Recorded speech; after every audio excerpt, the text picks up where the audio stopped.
வைஷ்ணவ குரு பரம்பரைனா என்ன, அதோட சிக்னிஃபிகன்ஸ் என்ன, இதை எதுக்கு நம்ம தெரிஞ்சுக்கணும், இதை ஏன் தினமும் நம்ம நினைக்கணும்னு சொல்கிறாங்க அப்படிங்கிறத பற்றி கொஞ்சம் புரிஞ்சுக்கிறதுக்கு இன்றைக்கி முயற்சி பண்ணுவோம்.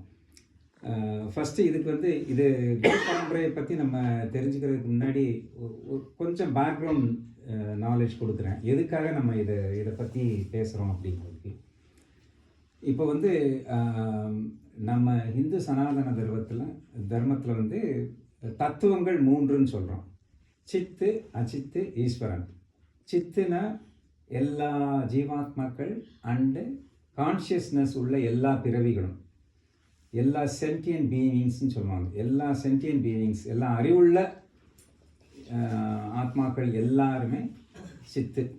அச்சித்துனா அக்ரிணை பொருட்கள், இந்த தரை, இந்த வீடு, இந்த சாமான் எல்லாம், உலகத்தில் உள்ள எல்லா இதுவும் அச்சித்தில். இந்த உலகத்தில் மட்டும் இல்லை, இந்த பிரபஞ்சத்தில் உள்ள எல்லாமே ஐம்பூதங்கள் சேர்ந்து எல்லாமே அச்சித்து. இது 2வது தத்துவம். 3வது தத்துவம் ஈஸ்வர தத்துவம். ஈஸ்வர தத்துவங்கிறது தான் பகவான், காட். ஸோ கடவுள் ஒரு தத்துவம், ஞானமுள்ள ஜீவாத்மாக்கள் ஒரு தத்துவம், ஞானம் இல்லாத அக்ரிணை பொருட்கள் ஒரு தத்துவம். ஸோ உலகத்தில் நீங்கள் எதை எடுத்து பார்த்தாலும் இந்த 3க்குள்ளே தான் அடங்கும். ஸோ தத்துவத்திரயம்னு சொல்கிறது 3 தத்துவங்கள். ஸோ இந்த 3 தத்துவங்கள்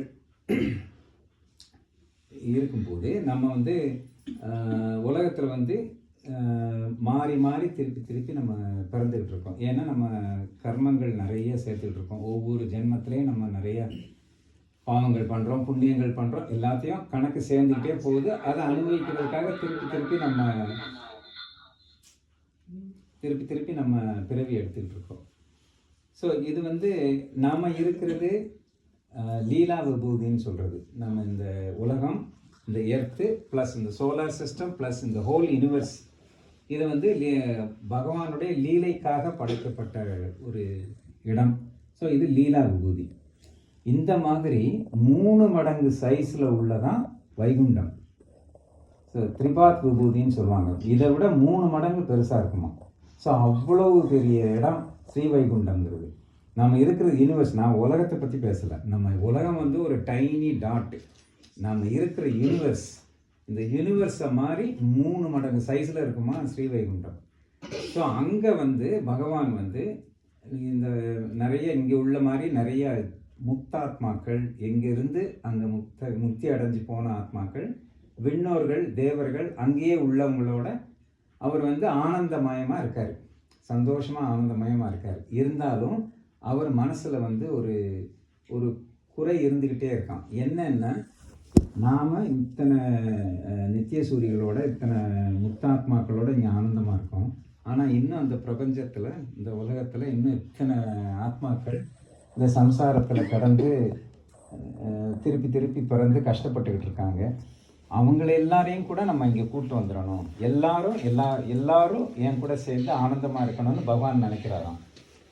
ஸோ அப்படி நினைக்கும் போது அதை எப்படி இவங்களை கூப்பிட்டு வர்றது? எல்லாரும் there all caught in a vicious cycle of rebirth. So திருப்பி நம்ம காரியங்கள் பண்ணுறோம், அதனால் இப்போ திருப்பி பிறக்கிறோம், அனுபவிக்கிறோம். ஸோ இதிலேருந்து மீட்டு எப்படி கொண்டு வர்றது அப்படிங்கிறதுக்கு நமக்கு வழிகாட்டுறதுக்காக வேதங்களை படைச்சார். ஸோ வேதங்களை படைச்சி வேதத்தில் விஷயங்களை சொன்னார்.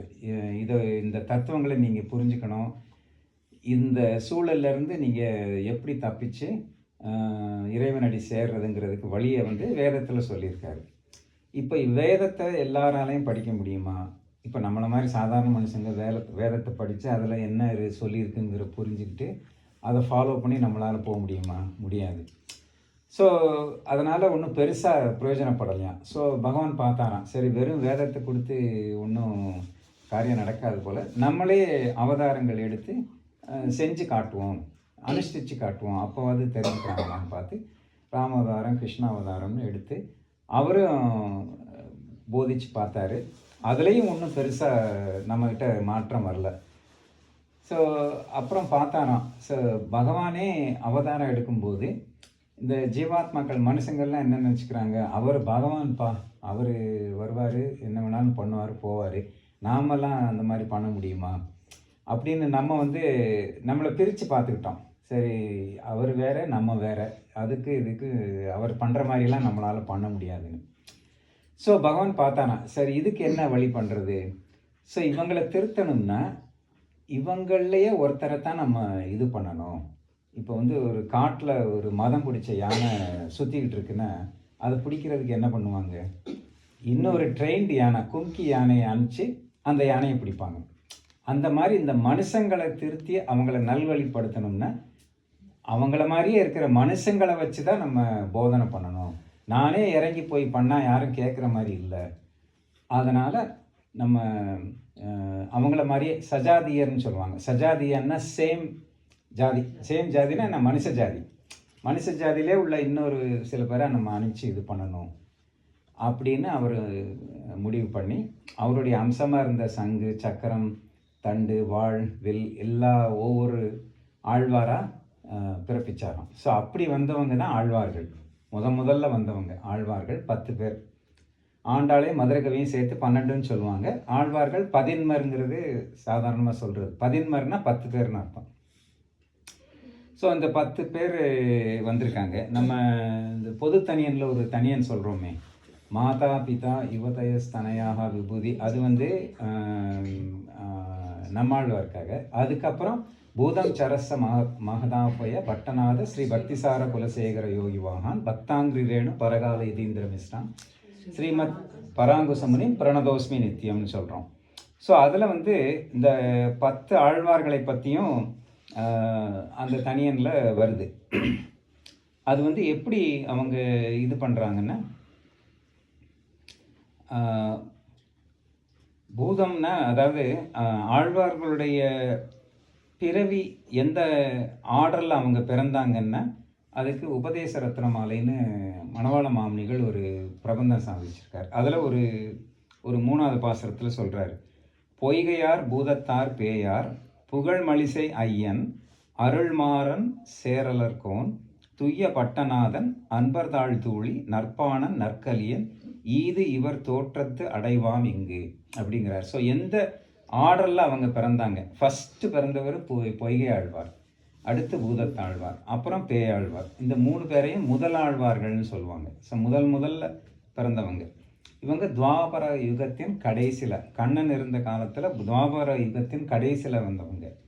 அதுக்கப்புறம் 4வதாக வந்தவர் திருமழிசை ஆழ்வார். அவருடைய திருநட்சத்திரம் தான் நேற்று தை மாதம் மகம் திருமழிசை ஆழ்வாருடைய இது.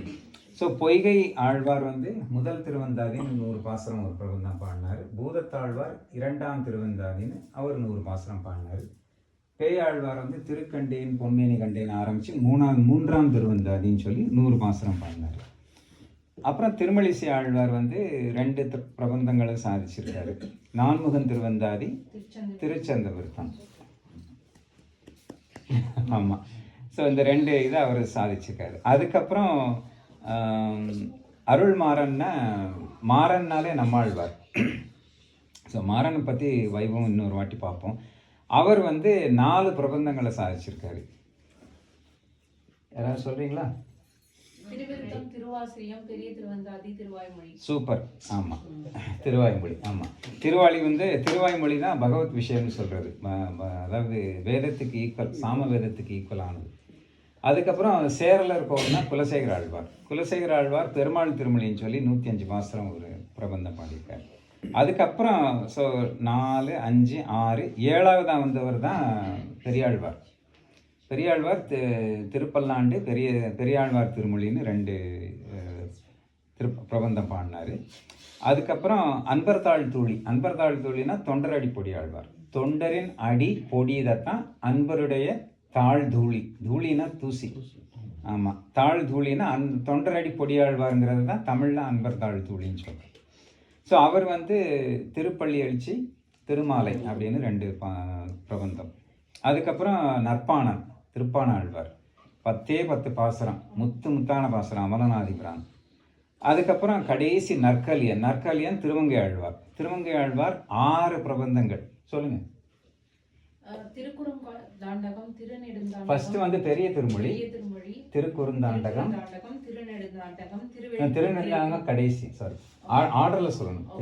பெரிய திருமொழி, திருக்குறுந்தாண்டகம், திருவெழுக்கூற்றறிக்கை, 2 மடல், சிறிய திருமடல், பெரிய திருமடல், கடைசியில் திருநெடுந்தாண்டகம் பாடிட்டு அவர் முத்தி அடைஞ்சிட்டார். ஸோ அவர் வந்து 6 வேதத்துக்கு 4 வேதங்கள், ரிக், யஜுர், சாமம், அதர்வேதம், அதுக்கு ஈக்குவலாக நம்மாழ்வார் 4 பிரபந்தம் பாடினார். ஒவ்வொரு வேதத்துக்கு 6 அங்கங்கள் இருக்குன்னு சொல்லுவாங்க. ஸோ அந்த அங்கங்களுக்கு ஈக்குவலாக தான் திருமங்கை ஆழ்வார் வந்து 6. எனிவே இது வந்து ஃபஸ்ட்டு ஆழ்வார்களுடைய அவதாரத்தை பற்றி பார்த்தோம். இதில் இந்த பூதம் சரச மகதாபிய தனியனில் பார்த்தோம்னா இப்போ நான் சொன்ன ஆர்டரில் அது வராது. ஃபஸ்ட்டு அவர் எடுக்கும்போதே பூதம் சொல்கிறார் பாருங்க, பூதத்தாழ்வாரத்தை சொல்கிறார். ஏன்னா இதில் வந்து இந்த தனியன் வந்து பராசர பட்டருங்கிற ஒரு ஆச்சாரியார் வந்து சொல்லியிருக்க தனியன். இதில் வந்து அவர் எப்படி உருவகப்படுத்துகிறாருன்னா, மற்ற 9 ஆழ்வார்களும் அங்கங்கள், அதாவது கை, கால், கண், தலை, அந்த மாதிரி உயிர் வந்து ஆத்மா வந்து நம்மாழ்வார் அந்த மாதிரி அவரோட உயர்ந்த ஸ்தானத்தில் வச்சு ஃபஸ்ட்டு அந்த அங்கங்களை, பாடி பார்ட்ஸை சொல்கிறார். பூதம் நம்மாழ்வாரே முழு பகவத் ஸ்வரூபம், அதனால் அவர் தான் ஆத்மாங்கிற மாதிரி வச்சு, மற்ற ஆழ்வார்கள் அவருக்கு அவயங்கள். ஸோ அவயவ அவயவி, அவயவின்னா அவர் ஆத்மா, அவயவம்னா அந்த. ஸோ பூதத்தாழ்வாரே திருமுடி. ஸோ பூதத்தாழ்வார் தான் திருமுடியாம், அதான் தலை. பொய்கை ஆழ்வாரும் பேயாழ்வாரும் 2 கண்கள். ஸோ அந்த 3 பேருமே முதல் ஆழ்வார்கள். அதில் பூதத்தாழ்வார் தலை, சிரசு, கண்கள் வந்து பொய்கை ஆழ்வாரும் பேயாழ்வாரும். அதனால் பூதம் சரஸ்ன பொய்கை, பூதம் சரஸ் மகதாபியன பேயாழ்வார், மயிலாப்பூரில் பிறந்தவர்.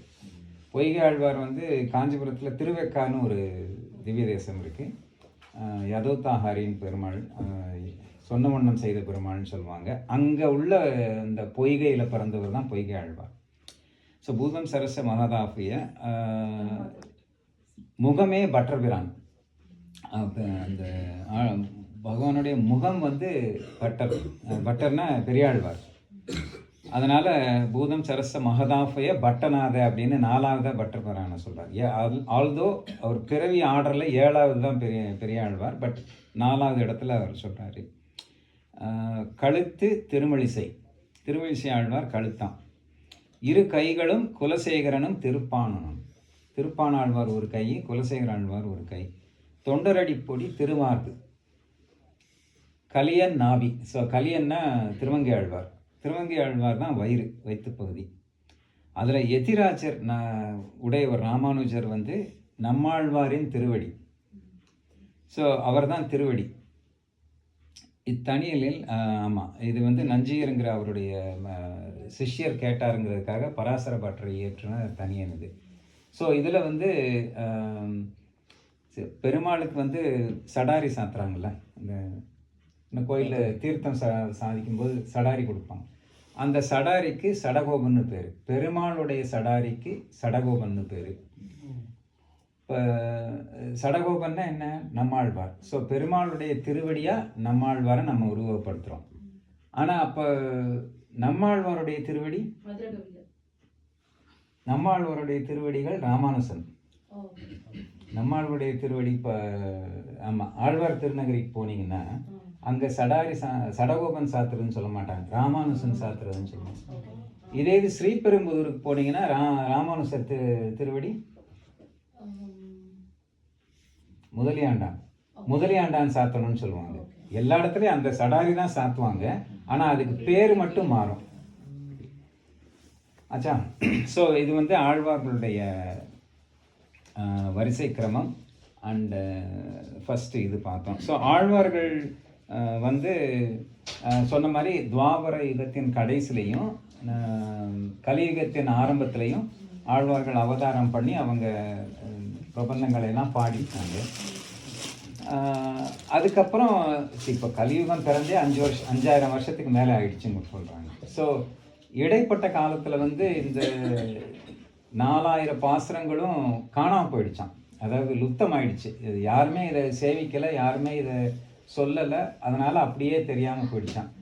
அங்கே ஒன்று இங்கே ஒன்றுமா சில இடங்களில் மட்டும் சொல்லிகிட்டு இருந்தாங்கன்னா, அந்த மாதிரி கும்பகோணம் சாரங்கபாணி கோயிலில் 6ஆம் சன்னதியில் 10 பாசுரம் நம்மாழ்வாருடைய திருவாய்மொழியிலிருந்து 6ஆவதே அடியேனுடலம் நின்பால் அன்பாயே நீராய் அலைந்து கரையே உருக்குகின்ற நெடுமாலேன்னு சொல்லி அந்த 10 பாசுரத்தை மட்டும் அங்கே உள்ளவங்க சேவிச்சுட்டு இருந்தாங்களாம்.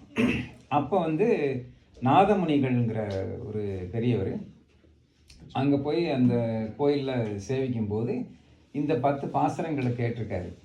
ஸோ அந்த கடைசி பாசுரத்தில் பலசுருதியில் வந்து 1000 இப்பத்தும் அப்படின்னு வரும். ஸோ அது வந்து அவர் கியூரியஸ் ஆகிடுச்சான்.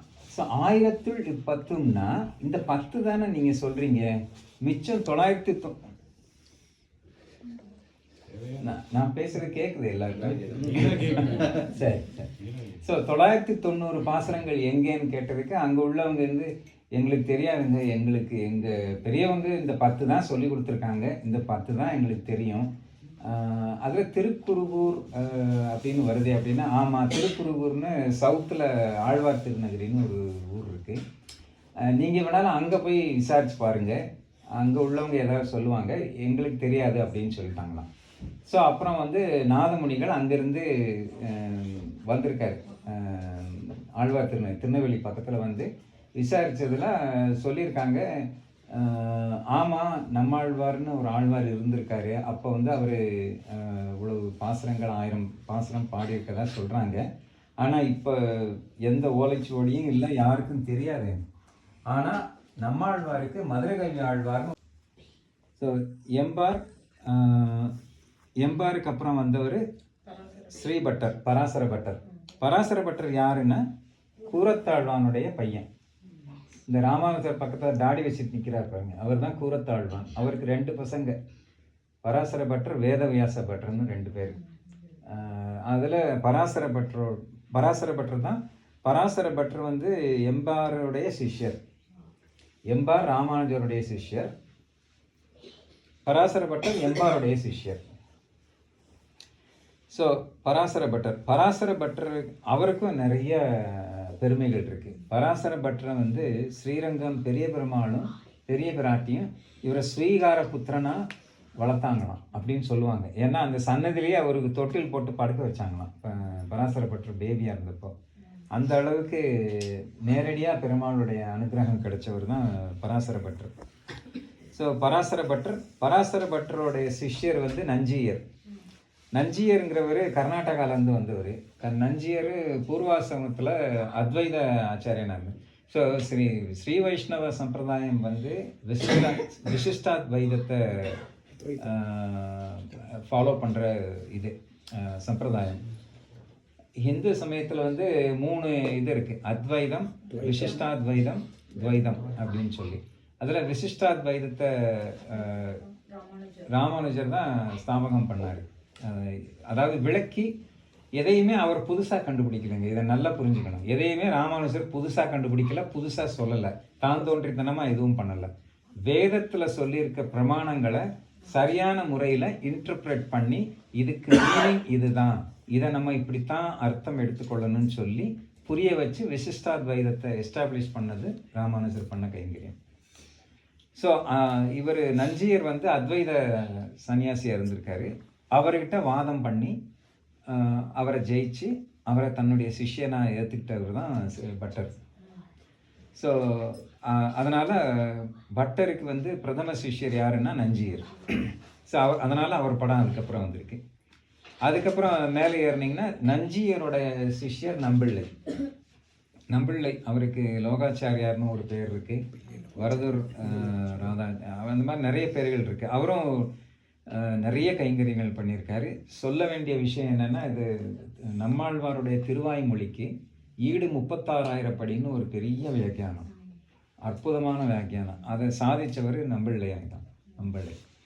ஸோ அவர் வந்து அவர் காலத்தில் பல வாட்டி அந்த ஈடு வியாக்கியானத்தை வந்து சொல்லி கொடுத்தாராம். ஆனால் அவர் ஓரலாக தான் சொல்லியிருக்காரு, காலக்ஷேப ரூபத்தில் எல்லா சிஷ்யர்களுக்கு சொல்லியிருக்காரு. ஆனால் அதை எழுதி வச்சது வந்து அவருடைய சிஷ்யர் வடக்கு திருவீதி பிள்ளை. ஸோ நம்பிள்ளைக்கு அடுத்து மேலே இருக்கிறத பார்த்தீங்கன்னா வடக்கு திருவீதி பிள்ளை நம்பிள்ளையோட சிஷ்யர். ஸோ அவர் ஈடு காலக்ஷேபம் பண்ணும்போது அவர் ஓலையில் எழுதிக்கிட்டே வந்திருக்காரு. ஸோ எல்லாத்தையும் சொல்லி முடித்ததுமே அவர் எழுதுனதெல்லாம் கொண்டு போய் காமிச்சாராம் ஆச்சாரியன்ட்ட, நம்பிள்கிட்ட காமிச்சப்போ அவர் வந்து ஹி வாஸ் நாட் ஹாப்பியாம். ஏன் நீ இந்த மாதிரி எழுதுன, நான் வந்து உன்னை வந்து எழுத சொல்லலையே அப்படின்னு. இல்லை சுவாமி, நம்ம காலத்தில் நீங்கள் இருக்கீங்க, நாங்கள் கேட்குறோம், இது நமக்கு அப்புறம் வர்றவங்களுக்கெல்லாம் வேணுங்கிறதுக்காக தான் நான் எழுதின உடனே இருந்தாலும் நீ இப்படி பண்ணியிருக்கக்கூடாதுன்னு சொல்லி அவர் வாங்கி வச்சுக்கிட்டாராம். அதை நீ வெளியே விடக்கூடாது, நீ என்கிட்ட கொடுத்துரு அப்படின்னு. ஸோ வடக்கு திருவீதி பிள்ளை அந்த பட்டோலைப்படுத்தின கைங்கரியத்தை அவர் பண்ணார். ஆனால் அதுக்கப்புறம் அது திருவாய்மொழி பிள்ளை காலத்தில் தான் அது வெளியே வந்துச்சு. இப்போ ஈடு 36 படி நீங்கள் இன்டர்நெட்லேயே பார்க்கலாம். இப்போ சர்வசாதாரணம் ஆயிடுச்சு. பட் அந்த காலத்துல எல்லாம் சரி, இன்னொரு விஷயம் நான் சொல்லணும். ராமானுஜர் காலம் வரைக்கும் இந்த உபதேசங்கள் எல்லாம் ஓரான் வழியாக தான் வந்திருக்கு. ஓரான் வழின்னா ஒரு ஆச்சாரியன் ஒரு சிஷ்யனுக்கு ஃபேஸ் டு ஃபேஸ் உட்கார வச்சு அந்தரங்கமாக சொல்லி கொடுப்பாராம், அவ்வளோதான். இந்த மாதிரி குரூப்பாக உட்கார வச்சு பேசுறது சொல்லி கொடுக்குறதெல்லாம் அந்த காலத்தில் இல்லை. ஸோ அந்த மாதிரி இருந்தப்போ நம்ம சம்பிரதாயம் எப்படி வளரும், இப்படி அந்த மாதிரி சிஷ்யனை தேர்ந்தெடுக்கணும்னா நிறைய ரூல்ஸ் அண்ட் ரெகுலேஷன், நீ இது பண்ணணும் அது பண்ணணும், ஆச்சாரியனுக்கு 6 மாதம் துணி துவைச்சு போடணும், வீட்டு வேலையெல்லாம் செய்யணும், அந்த மாதிரியெல்லாம் கஷ்டங்கள் இருந்திருக்கு அந்த காலத்தில். ஸோ அப்படியெல்லாம் இருந்தால் கலிகாலத்தில் ஒரு பயலும் இந்த பக்கம் வரமாட்டான், இந்த சம்பிரதாயம் அப்படியே போயிடுங்கிறதுக்காக ராமானுஜர் வந்து அவ்வளவு கடுமையாலாம் வச்சுக்க வேண்டாம், ஆசையுடையோருக்கெல்லாம் கூறும் என்று கூறி வரம்பெருத்தார் பின்பு அப்படின்னு சொல்லுவாங்க. ஸோ அவர் என்ன சொன்னார்னா, ஒருத்தனுக்கு சொல்லணும்னா அவனுக்கு உள்ள என்ன குவாலிஃபிகேஷன் பார்க்கணும்னா தெரிஞ்சுக்கணுங்கிற ஆர்வம் இருக்கான்னு பாரு, அது ஒன்று தான் குவாலிஃபிகேஷன். நீ ஒருத்தனுக்கு சொல்லி கொடுக்கணும். அவர் ராமானுஜர் தன்னுடைய சிஷ்யர் கோஷ்டிகளை வந்து ஆச்சாரியான் ஆக்குவாங்கல்ல ஃப்யூச்சராக, அவங்களுக்கு சொல்லி கொடுத்த லெசன் இதுதான். நீங்கள் வந்து உங்களுக்கு சிஷ்யங்களாக வர்றவங்ககிட்ட எல்லாருக்கும் இந்த இதை கொடுக்கலாம், என்ன தகுதி ஒன்று வேணும்னா அதை தெரிஞ்சுக்கணுங்கிற ஆசை அவனுக்கு இருக்கான்னு பாருங்கள். சும்மா ஆர்வம் இல்லாமல் இருந்தால் சொல்லாதீங்க, ஆர்வம் உள்ளவங்களுக்கு மட்டும் நீங்கள் சொல்லிக் கொடுங்க அப்படின்னு சொல்லி யாருக்கு வேணாலும் சொல்லிக் கொடுக்கலாம், ஆர்வம் இருந்தால் போதும் அப்படின்னு அந்த ரூல்ஸை ரிலாக்ஸ் பண்ணி நம்ம எல்லாருக்கும் கிடைக்கிற மாதிரி. இன்றைக்கி நான் எல்லாம் இங்கே உட்காந்து பேசுகிறேன்னா அது காரணம் ராமானுஜர் அன்னைக்கு பண்ணி வச்சுட்டு போன இந்த ரிலாக்ஸேஷன் தான். ஆமாம். ஸோ அதுக்கு நம்ம கிருதஞையோட இருக்கணும் நம்ம. ஸோ எங்கே விட்டோம் நம்ம? நம்பிள்ளை. ஆமாம், நம்பிள்ளை வந்து ஈடு 36,000 படி வடக்கு திருவீதி பிள்ளை வந்து பட்டோலைப்படுத்தினார். அதுக்கப்புறம் பிள்ளை லோகாச்சாரியார்னு ஒருத்தர் இருக்கார் பாருங்க, நைஷ்டிக பிரம்மச்சாரி, இந்த தலையில் முண்டாசு கட்டிட்டு உட்காந்துருக்கார் பாருங்க. அவர் வந்து வடக்கு திருவீதி பிள்ளையோட பையன். 2 பசங்க, பிள்ளை லோகாச்சாரியார், இன்னொருத்தர் யாரு, எனிவன்? அழகிய மணவாள பெருமாள் நாயனார். ஆமாம், ஆச்சாரிய ஹிருதயம் பாடினவர். ஸோ இந்த பிள்ளை லோகாச்சாரியார் வந்து ஸ்ரீ வைஷ்ணவ சம்பிரதாயத்துக்கு நிறைய கிரந்தங்களை பாடினார். இந்த அஷ்டாதச ரகசியங்கள்னு சொல்லுவாங்க, 18 ரகசிய கிரந்தங்கள் பாடியிருக்கார். அதில் நிறைய விஷயங்கள் இருக்குது, அஷ்டாதச ரகசியங்கள். ஸோ அதையெல்லாம் கொடுத்து, அதாவது அந்த ரகசிய கிரந்தங்கள்னால் என்னென்னா, நம்ம ஸ்ரீ வைஷ்ணவ சம்பிரதாயத்தில் நம்ம தெரிஞ்சிக்க வேண்டிய விஷயங்கள் என்ன, ஃபாலோ பண்ண வேண்டிய விஷயங்கள் என்ன, அதுக்கெல்லாம் எவிடன்ஸ் என்ன, பிரமாணம்னா எவிடன்ஸ். எதை வச்சு நம்ம ராமாயணத்துலேருந்து பிரமாணம் இருக்கும், பகவத்கீதையிலேருந்து பிரமாணம் இருக்கும், வேதத்தில் உபனிஷத்துலேருந்து நிறைய இடங்களில் விரவி கிடக்கிற விஷயங்களை எல்லாம் பொறுக்கி எடுத்து நமக்கு என்ன வேணுமோ அதை மட்டும் கண்டென்ஸ் பண்ணி ஒவ்வொரு ரகசிய கிரந்தமும் இருக்கும். ஒவ்வொன்றும் முத்தாக இருக்கும். இது இந்த ஆர்வத்தோடு படித்தாங்கன்னா ரொம்ப நல்லா இருக்கும், நிறைய விஷயங்கள் தெரிஞ்சுக்கலாம். அந்த பெரிய கைங்கரியத்தை பண்ணவர் தான் இந்த பிள்ளை லோகாச்சாரியார். ஸோ அதுக்கப்புறம் வந்தவர் திருவாய்மொழி பிள்ளை. பூர்வாச்சாரியர்கள் நம்ம கடைசி கட்டத்துக்கு வந்துட்டோம். ஸோ திருவாய்மொழி பிள்ளை காலத்தில் தான் ஈடு 36,000 படி இந்த வடக்கு திருவீதி பிள்ளை எழுதி வச்சார் பாருங்க. அதை ரிலீஸ் பண்ணுறதுக்கு அவர் நம்பெருமாள்கிட்ட இருந்தே அனுமதி பெற்று அதுக்கப்புறம் எல்லாருக்கும் கொடுக்கலாம் அப்படின்னு சொல்லி அதை வாங்கி தன்னுடைய சிஷ்யனான மணவாள மாமுனிகளுக்கு அவர் கொடுத்தாராம். ஸோ மணவாள மாமுனிகள் ராமானுஜருடைய அபராவதாரம்னு சொல்லுவாங்க. அதாவது அவரே திருப்பி பிறந்திருக்காரு. ராமானுசரே 400 வருஷம் கழித்து மணவாள மாமுனியாக வந்தாராம். ராமானுசர் இருந்தது 120 வருஷம், 120 திருநட்சத்திரம் ராமானுசர் இருந்திருக்காரு. அவர் பிறக்கும் போதே பெருமாள் நீ 200 வருஷம் உலகத்தில் இருந்து இதெல்லாம் எஸ்டாப்ளிஷ் பண்ணிட்டு வரணும்னு சொன்னாராம். ஆனால் ராமானுசர் 120 வருஷம் ஆகும்போதே என்னால் இந்த உலகத்தில் இருக்க முடியல, எனக்கு மோட்சம் கொடுத்துரு அப்படின்னு சொன்னாராம். ஸோ 120வது வருஷத்தில் அவர் பரமபதம் போயிட்டார். ஆனால் அவருக்கு பெருமாள் கொடுத்த வேலை மிச்சம் இருந்தனால மணவாள மாமுனிகளாக அந்த மிச்சம் 75 வருஷம் வாழ்ந்து அவர் விட்டு போன ராமானுசர் காலத்தில் அவர் என்ன பண்ணலையோ அந்த காரியங்களை மணவாள மாமுனியாக இருந்து பண்ணிட்டு போயிருக்காரு. ஸோ மணவாள மாமுனிகள் இந்த ஈடு நிறைய பண்ணியிருக்காரு அவர். அதில் முக்கியமானது இந்த ஈடு பிரவச்சனம் பண்ணியிருக்காரு. அதாவது திருவாய்மொழி வியாக்கியான காலக்ஷேபம். அது எங்கே பண்ணார்னா ஸ்ரீரங்கம் கோயிலில் அந்த மூலவர் பக்கத்தில் உள்ள மண்டபத்தில் உட்காந்து 1 வருஷம் பண்ணாராம். 1 வருஷம் ஃபுல்லாக அவர் அந்த வியாக்கியானம் காலக்ஷேபம் பண்ணும்போது எல்லா உற்சவத்தையும் நிப்பாட்டி வச்சுருந்தாங்களாம். மணவாள மாமுனிகள் இதை சாதிக்கிறாரு. டெய்லி நம்பெருமாள் ஸ்ரீரங்கத்தில் உள்ள உற்சவருக்கு பேர் நம்பெருமாள். ஸோ நம்பெருமாள் இந்த மண்டபத்தை இளவு பண்ணி அவர் முன்னாடி அவர் திருமுன்பு தான் மணவாள மாமுனிகள் ஈடு பிரவச்சனம் பண்ணியிருக்காரு.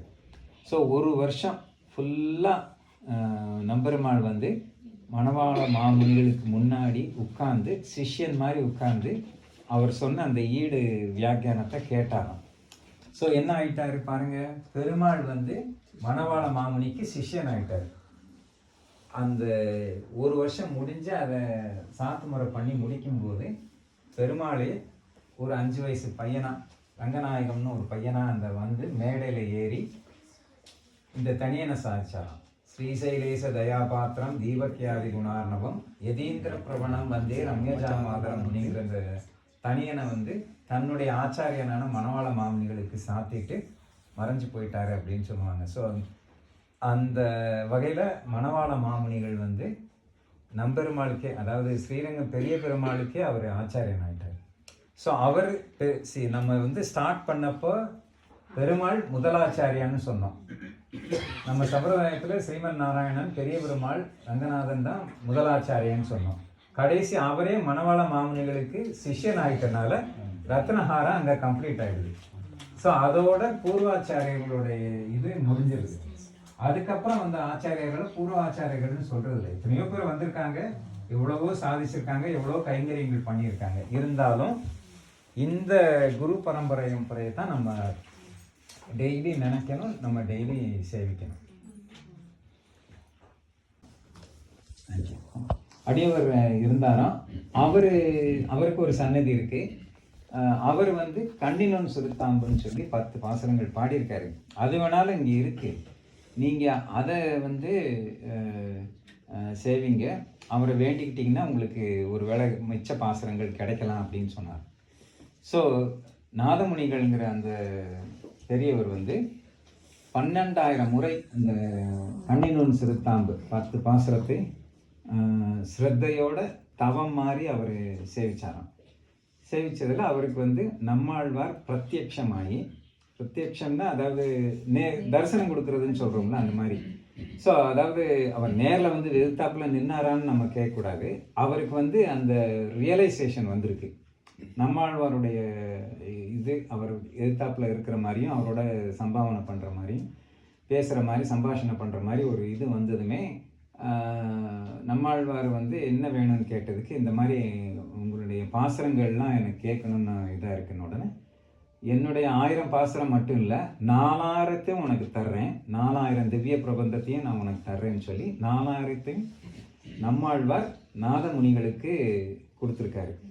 நாதமுனிகள் அதுக்கப்புறம் அதை பிரித்து, இப்போ நம்ம சொன்னோமே இது இந்த பாசுரங்கள் இந்தந்த பிரபந்தம்னு சொல்லி அந்த மாதிரி பிரித்து அதுக்கு இசை கூட்டி பாட வச்சாராம். ஸோ நமக்கு 4000 திவ்ய பிரபந்தத்தை கொடுத்தது நாதமுனிகள். நாதமுனிகள் இல்லைன்னா நமக்கு 4000 திவ்ய பிரபந்தம் கிடைச்சிருக்காரு. அது போனதாகவே போயிருக்கும். அவர் தான் தவம் இருந்து நம்மாழ்வார்கிட்ட வேண்டி சாட்சாத்காரம் பெற்று அவர் நமக்கு வாங்கி கொடுத்துருக்காரு. ஸோ அதுக்காக நம்ம நாதமுனிகளுக்கு வந்து பக்தியோடு இருக்கணும். இப்போ வந்து அதுக்கப்புறம் நாதமுனிகள்லேருந்து ஆரம்பித்து பூர்வாச்சாரிய இந்த குரு பரம்பரை அதான் நம்ம லைஃப் டைம்லன்னு சொல்லுங்களேன். இந்த கடந்த நாதமுனிகளோட காலம் 1200 1300 வருஷத்துக்கு முன்னாடி. ஸோ அதுலேருந்து நம்ம ஆச்சாரியர்கள் வர்றாங்க. ஸோ நம்ம வந்து இப்போ என்ன பார்க்கணும்னா ஆச்சாரிய குரு பரம்பரை. இதை நான் கீழே வச்சிருவா கேட்குதுல இல்லைன்னு இப்படி இருக்கட்டும். ஸோ இந்த படம் எல்லாருக்கும் அனுப்பிச்சிருப்பாங்க உங்கள் குரூப்பில். ஆமாம், இதை எடுத்து வச்சுக்கோங்க. இதை எடுத்து வச்சு கொஞ்சம் என்லார்ஜ் பண்ணி பார்த்தீங்கன்னா நான் சொல்ல உங்களுக்கு நான் என்ன சொல்கிறேங்கிறது புரியும். ஆப்பா சிவகுமார் கொஞ்சம் அனுப்பிச்சு அது. ஆமாம், அது அங்கே அனுப்பலாம்.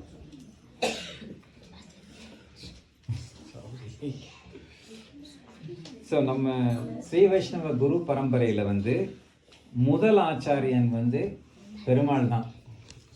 ஸ்ரீமன் நாராயணன் தான் முதல் ஆச்சாரியன். ஸோ இது வந்து ஹாரம் மாதிரி இருக்கு. சரி, அப்போ அதிலே பாருங்க. ஸோ இதை வந்து ஒரு ரத்னஹாரம் மாதிரி இருக்கு பாருங்க, ஒரு மாலை மாதிரி இருக்கு. அந்த மாலையில உச்சியில மேலே பார்த்தீங்கன்னா பெரிய பெருமாள் படுத்திருக்க மாதிரி இருக்கும். பெரிய பெருமாள் கொஞ்சம் என்லார்ஜ் பண்ணி பார்த்தீங்கன்னா தமிழ், தெலுங்கு, ஹிந்தி 4 பாஷையில் இருக்கு, இங்கிலீஷ்லேயும் இருக்கு.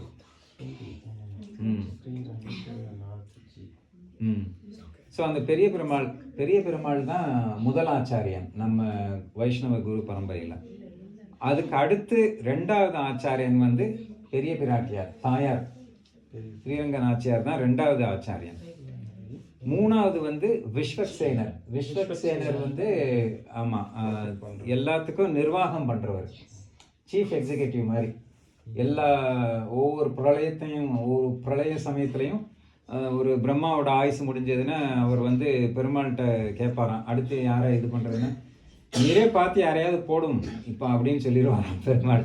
ஸோ அந்த அளவுக்கு அவருக்கு பவர். ஆமாம், விஸ்வக்சேனர். ஆனால் இந்த விஷ்ணு சாஸ்திரம் சொல்லுவோம்ல,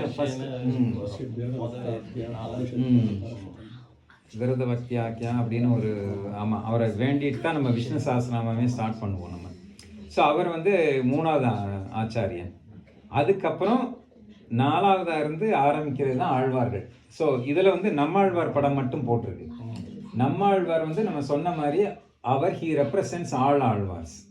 அவர் வந்து ஆத்மா மாதிரி மற்ற எல்லா ஆழ்வார்களுக்கும் சேர்த்து ரெப்ரசன்டேஷன் வந்து நம்மாழ்வார் தான். ஸோ நம்மாழ்வார் படம் மட்டும் போட்டிருக்குன்னா அவர் வந்து he stands for all the Alvars. So 10ன்னு சொன்னாலும் சரி, 12ன்னு சொன்னாலும் சரி. அதுக்கப்புறம் நம்மாழ்வார்கிட்ட இருந்து 4 திவ்ய பிரபந்தத்தை நமக்கு வாங்கி கொடுத்த நாதமுனிகள் அதுக்கப்புறம் வர்றாரு.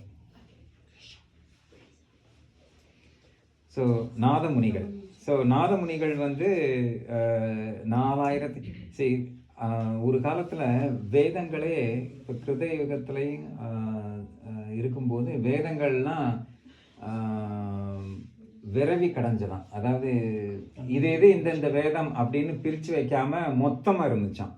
அது துவாபர யுகத்தில் வியாச பகவான் தான் அந்த வேதங்களை பிரித்து வகைப்படுத்தி ரிக், யஜுர், சாமம், அதர்வணம்னு நமக்கு பிரித்து கொடுத்தது வந்து வியாசர். ஸோ வேதங்களை நமக்கு முறைப்படுத்தி நமக்கு பிரித்து கொடுத்தது எப்படி வியாசரோ அந்த மாதிரி 4000 திவ்ய பிரபந்த பாசுரங்களும் அங்கங்கே விரவி கடந்ததை எல்லாத்தையும் சேர்த்து பிரித்து இந்தென்ன ஆழ்வார் இந்தென்ன இதை சேவிச்சிருக்காங்க அப்படின்னு வகைப்படுத்தி நமக்கு கொடுத்தது வந்து நாதமுனிகள். சம்பிரதாயத்துக்கு நாதமுனிகள் பண்ண கைங்கரியம் மிகப்பெரியது. அதனால் அவரை அந்த இடத்துல அந்த ஸ்தானத்தில் வச்சுருக்காங்க. அவர் நாதமுனிகள் வந்து அவருக்கு வந்து அவருடைய சிஷ்யர் தான் உய்யக் கொண்டார். நாதமுனிகள் வந்து அவருடைய பேரனாரா ஆள வந்தார்னு ஒரு மகான் வரப்போறாருன்னு தெரியும் அவருக்கு. அதனால் அவர் தன்னுடைய அந்த ஞானத்தை எல்லாம் ஆள வந்தவர் வரைக்கும் போய் சேர்க்கணுங்கிறதுக்காக அதையெல்லாம் தன்னுடைய சிஷ்யரான உய்ய கொண்டார்கிட்ட கொடுத்தாராம். ஸோ அதில் பாருங்கள், நாதமுனிகளுக்கு அடுத்து உய்ய கொண்டார்னு இருப்பார். ஸோ உய்ய கொண்டார் வந்து அந்த கடமையை ஆற்றுறதுக்குள்ளே அவர் காலம் முடிஞ்சிட்டதுனால அவர் தன்னுடைய சிஷ்யரான மணக்கால் நம்பிட்டு அதை கொடுத்துட்டாரு. எல்லாத்தையும் கொடுத்து இந்த மாதிரி ஆளவந்தார்னு ஒருத்தர், யமனை துறைவர்னு ஒருத்தர் பிறப்பார், அவர்கிட்ட நீங்கள் இந்த ஞானத்தை சேர்க்கணும், அவர் வந்து உலகத்தில் இது பரப்புவார் அப்படின்னு சொல்லிட்டு அவர்கிட்ட கொடுத்துட்டு போயிடுறாரு. மணக்கால் நம்பி வந்து அதை கையில் வச்சுக்கிட்டு வெயிட் பண்ணிக்கிட்டே இருக்கார். ஆளவந்தார் வந்து ஒரு இன்ட்ரெஸ்டிங் கேரக்டர், யமுனை துறைவர்னு சொல்லு, நாதமுனிகளோட பேரன் இவர். ஸோ இவர் வந்து ராஜாவாக இருக்கார். இவர் கதை ஒரு பெரிய கதை, பட் சுருக்கமாக சொல்கிறேன். அவர் ஒரு ராஜாவாக இருக்கார். ஸோ அவரை போய் பார்க்குறது அவ்வளோ ஈஸி கிடையாது. ஸோ மணக்கால் நம்பி ஒரு சாதாரண ஆச்சாரியன், அவர் போய் எப்படி பார்க்குறது? ஸோ அவரை எப்படி கவர் பண்ணுறதுன்னு பார்த்து தூதுவளை பறிச்சுட்டு வந்து அந்த அரண்மனை சமையல்காரன்ட்ட கொடுத்து இதை சமைச்சு ராஜாவுக்கு கொடு அப்படின்னு டெய்லி கொண்டு வந்து கொடுத்தாங்க. ஒரு மாதம் கொண்டு வந்து கொடுத்துருக்காரு. ஆளவந்தார் அந்த ராஜாவுக்கு அந்த தூதுவளை டேஸ்ட்டு ரொம்ப பிடிச்சிருச்சான். அதுக்கப்புறம் மணக்கால் நம்பி திடீர்னு சப்ளையை நிப்பாட்டிட்டாங்க, வந்து கொடுக்கலையாம். ஸோ ஆளவந்தார் பார்த்துருக்காரு, எங்கே அந்த கீரை எங்கப்பா அப்படின்னு கேட்டால், இல்லை அது கொண்டாந்து கொடுத்தவர் எங்கே போனாருன்னு தெரியல, அவர் ஒரு வாரமாக இந்த பக்கமே ஆளை காணன. உடனே ராஜா வந்து ஹீ மிஸ் தி டிஷ்ஷான், அதனால் எங்கே இருந்தாலும் அவனை பிடிச்சி கூட்டுவாங்க அப்படின்னு சொல்லி அதுக்கப்புறம் மணக்கால் நம்பி கூப்பிட்டு போய் ராஜா முன்னாடி நிப்பாட்டினதுமே சோர்ஸை கண்டுபிடிச்சிட்டாரு. ஆமாம், சோர்ஸை கண்டுபிடிச்சிட்டாரு. அவர் கொண்டு போய் நிப்பாட்டின உடனே, நீர் தான் இந்த கீரையை கொண்டு வந்து கொடுத்ததான்னா, ஆமாம் அப்படின்னு. சரி, நீ என்ன எதிர்பார்த்து என்கிட்ட எனக்கு இது கொடுத்த, என்கிட்டருந்து உனக்கு என்ன வேணும் அப்படின்னு ஆளவந்தார் கேட்டாராம். அதுக்கு மணக்கால் நம்பி சொன்னாராம், நான் உங்ககிட்ட வாங்கிறதுக்காக வரல, நான் உனக்கு கொடுக்கறதுக்காக வந்திருக்கேன். உன்னுடைய தாத்தா நாதமுனிகள் வந்து இந்த 4000 திவ்ய பிரபந்தத்தையும் ஸ்ரீமத் பகவத்கீதையும் உனக்கு சொல்லி கொடுக்கணும்னு சொல்லி எனக்கு வந்து ஆணை கொடுத்துருக்காரு. ஸோ அந்த ஞானத்தை உனக்கு கொடுக்கறதுக்காகத்தான் நான் உன்னை வந்து பாச முடியலை, பேசுறதுக்கு உன்னுடைய ஆளுங்க என்னை விடலை, அதனால தான் இந்த மாதிரி பண்ணேன் அப்படின்னு சொன்னாராம். அதுக்கப்புறம் ஆளவந்தார் அவர்கிட்டருந்து எல்லா விஷயங்களையும் கற்றுக்கிட்டு அவர் ஆளவந்தார் வந்து பெரிய ஞானி. ஸோ அவர் வந்து வைஷ்ணவத்தை இதை பரப்புறதுக்கு ஆரம்பிச்சிருக்காரு. ஸோ அவர் வந்து தொடர்ந்துனார். ஆளவந்தார் வந்து சதுஸ்லோகி ஸ்தோத்திர ரத்னம் அப்படின்னு 2 சம்ஸ்கிருத ஸ்தோத்திர கிரந்தங்களை பண்ணார். கீதார்த்த சங்கிரகம்னு சொல்லி பகவத்கீதைக்கு ஷார்ட்டாக ப்ரீஃப் சம்மரி மாதிரி கொடுத்துருக்காரு. ரொம்ப அற்புதமாக இருக்கும் அதெல்லாம். ஸோ அதுக்கப்புறம் அவர் வந்து என்னுடைய காலம் கொஞ்சம்தான், ஸோ அதுக்குள்ளே என்னால் ஸ்ரீ வைஷ்ணவத்தை இது பண்ண முடியாது, இந்த சம்பிரதாயத்தை நிலைநிறுத்த முடியாது, இதை வந்து என்னை விட பெரிய ஒரு ஆச்சாரியன்ட்ட நான் கொடுக்கணும். யார்கிட்ட கொடுக்குறதுன்னு பார்க்கும்போது தான் ராமானுஜர் பற்றி அவருக்கு தெரிய வருது ஞான திருஷ்டியில். ஸோ அவர் எங்கே அப்படின்னு தேட ஆரம்பிச்சிடுறாரு. தேடும்போது ராமானுஜருடைய அவதாரம் ஸ்ரீபெரும்புதூரில் நடந்து அவர் காஞ்சிபுரத்தில் யாதவ அப்படின்னு சொல்லி ஒரு ஆச்சாரியன்ட்ட அத்வைத சன்னியாசி அவர்கிட்ட பாடம் படிச்சுக்கிட்டு இருக்கும்போது வரதராஜ கோயிலில் தான் அவங்க இருக்கும்போது அங்கே வந்த ஆளவந்தார் இவரை தூரத்துலேருந்து பார்த்து யாமுதல்வன் அப்படின்னு சொல்லி, யாமுதல்வன்னு ஒரு பாசுரம் திருவாய்மொழியில் நம்மாழ்வார் பாடின பாசுரம். ஸோ அந்த பாசுரத்தை சேவித்து அவருக்கு அனுகிரகம் பண்ணாராம். நேரடியாக பேசலை, கூப்பிட்டு எல்லாம் பேசலை, ஒரு தூரத்துலேருந்து பார்த்துட்டு இவன் தான் ராமானுஜன் தெரிஞ்சுக்கிட்டு தூரத்துலேருந்தே அனுகிரகம் பண்ணாராம். அதுக்கப்புறம் ஆளவந்தாருக்கு 5 பிரதம சிஷ்யர்கள். இதில் கீழே படத்தில் பார்த்தீங்கன்னா ஆளவந்தாருக்கு அடுத்து பெரிய நம்பி இருக்குன்னு பாருங்க. ஸோ பெரிய நம்பி, பெரிய திருமலை நம்பி, திருமாலையாண்டான், திருவரங்க பெருமாள் அரையர், திருக்கோஷ்டியூர் நம்பி அப்படின்னு 5 ஆச்சாரியர்கள் அவருக்கு சிஷ்யர்கள் ஆளவந்தாருக்கு. இந்த 5 ஆச்சாரியர்களும் தான் ராமானுஜருக்கு பிற்காலத்தில் சிஷ்யர்களாக இருந்தாங்க. ஸோ அவங்க அந்த 5 பேர்கிட்ட இருந்தும் அவர் விஷயங்களை கற்றுக்கிட்டார். பெரிய திருமலை நம்பிட்ட இருந்து ராமாயணத்தை கற்றுக்கிட்டாரு, திருமாலை ஆண்டான்ட்ட இருந்து திருவாய்மொழி கற்றுக்கிட்டாரு. அந்த மாதிரி ஒவ்வொருத்தர்கிட்டருந்து ஒவ்வொரு விஷயங்களை கற்றுக்கிட்டாரு. ஆனால் அவருக்கு பஞ்ச சம்ஸ்காரம் பண்ணி வச்சது பெரிய நம்பிகள். அதனால தான் அந்த குரு பரம்பரையில் பெரிய நம்பி படம் வருது. ஏன்னா அவர் ராமானுஜருக்கு பஞ்ச சம்ஸ்காரம் பண்ணி வச்சார். மற்ற ஆச்சாரியர்கள்லாம் ஞானம் கொடுத்தாங்க, ஆனால் இவர் தான் பஞ்ச சம்ஸ்காரம் பண்ண. பஞ்ச சம்ஸ்காரம்னு தெரியுமில்ல எல்லாருக்கும், சமாஸ்ரயணம். ஆமாம், அவர் பண்ணி வச்சனால சரி. ஸோ அவர் தான் அவருடைய பிரதம ஆச்சாரியன். அதுக்கப்புறம் நடுவில் பாருங்கள், இப்போ தான் ஹீரோ வர்றாரு. ஸோ ராமானுஜர் தான் நம்ம தர்சனத்துக்கே தர்சன ஸ்தாபகர்னு சொல்லுவாங்க. அவர் தான் ஸ்ரீ வைஷ்ணவ சம்பிரதாயத்தை நிலைநிறுத்தினார். அவர் கண்டுபிடிச்சாருன்னெல்லாம் சொல்லக்கூடாது. அவர் ஒன்றும் புதுசாலாம் ஒன்றும் கண்டுபிடிக்கல. ஏற்கனவே இருந்ததை முறைப்படுத்தி எல்லாருக்கும் புரிகிற மாதிரி நிர்வாகம் பண்ணி கொடுத்தாரு. ஸோ அவர் ஸ்தாபகர்னு தான் சொல்லணும். ஆமாம். ஸோ ராமானுஜர் வந்து பண்ணின கைங்கரியங்கள், அவர் ஆற்றின இது, அவர் ஆதிசேஷனுடைய அவதாரம். அவர் நிறைய நமக்கெல்லாம் சுவாமி அவர் தான், ராமானுஜர் தான். ராமானுஜருடைய திருவடி சம்பந்தம் இருந்தால் தான் நமக்கு உஜ்ஜீவனமே. ஸோ ராமானுஜர் சார், நம்ம டாபிக் வந்து குரு பரம்பரை, அதனால் வில் மூவ் ஆன். ராமானுஜரை பற்றி பேசிகிட்டு இருந்தால் இன்னைக்கு புறம் பேசலாம். ஸோ அவருக்கு பார்த்தீங்கன்னா, அவர் படத்தில் பாருங்கள், பக்கத்தில் 2 பேர் இருக்காங்க. வலது பக்கம் தாடி வச்சிருக்கவர் கூரத்தாழ்வான், இடது பக்கம் ஒரு சின்ன பையன் மாதிரி நிற்கிறது முதலியாண்டான். முதலியாண்டான் வந்து ராமானுஜ பதாசாயை, அதாவது ராமானுஜருடைய திருவடி மாதிரி இருந்திருக்காரு. அதனால தான் அந்த ஸ்ரீபெரும்புதூரில் ராமானுஜன் இதில் வந்து சடாரி வந்து முதலியாண்டான்னு சொல்லுவாங்க. ஏன்னா அவர் திருவடியாக இருந்திருக்காரு. கூரத்தாழ்வான். இது போக இன்னும் 2 பேர் இருந்திருக்காங்க, எம்பார், அருளாள பெருமாள், எம்பெருமானார். ஸோ 4 பேர் ராமானுஜருக்கு அந்தரங்க சிஷ்யர்கள். கூரத்தாழ்வான் வலது கையாக இருந்தவர், முதலியாண்டான் திருவடியாக இருந்தவர். முதலியாண்டான்ங்கிறது ராமானுஜருடைய தங்க பையன். ஏன் எம்பாருங்கிறவர் வந்து சித்தி பையன். கூரத்தாழ்வான், முதலியாண்டான், அருளாள பெருமாள், எம்பெருமானார். அந்த அருளாள பெருமாள் எம்பெருமானார் வம்சத்தில் வந்த 33வது ஆச்சாரியன் தான் அடியனுடைய ஆச்சாரியன், அஸ்மதாச்சாரியன். ஸோ அந்த மூலியமாக அடியனுக்கு ராமானுஜ திருவடி சம்பந்தம். புரியுதா? ஸோ ராமானுஜர் வந்து நாயகமாக இருக்கார் பாருங்க. அந்த ஹாரத்தை இப்போ சின்னதாக்கி பாருங்க, நடுவில் பெரிய டாலராக இருக்கிறவர் ராமானுஜர். அதனால தான் 16வது பாசுரத்தில் நாயகனாய் நின்ற நந்தகோபனுடைய கோயில் காப்பானேன்னு சொன்னது இதுக்காக தான். நடுநாயகமாக அங்கே இருக்கார் பாருங்க, நடுநாயகமாக டாலர் ஷேப்பில் நடுவில் இருக்கிறனால. மேலே நடுவில் இருக்கிறவர் பெரிய பெருமாள், அவரை விட பெருமை வாய்ந்தவர் ராமானுஜர். ஸோ ராமானுஜருடைய அடுத்து வந்த சிஷ்யர்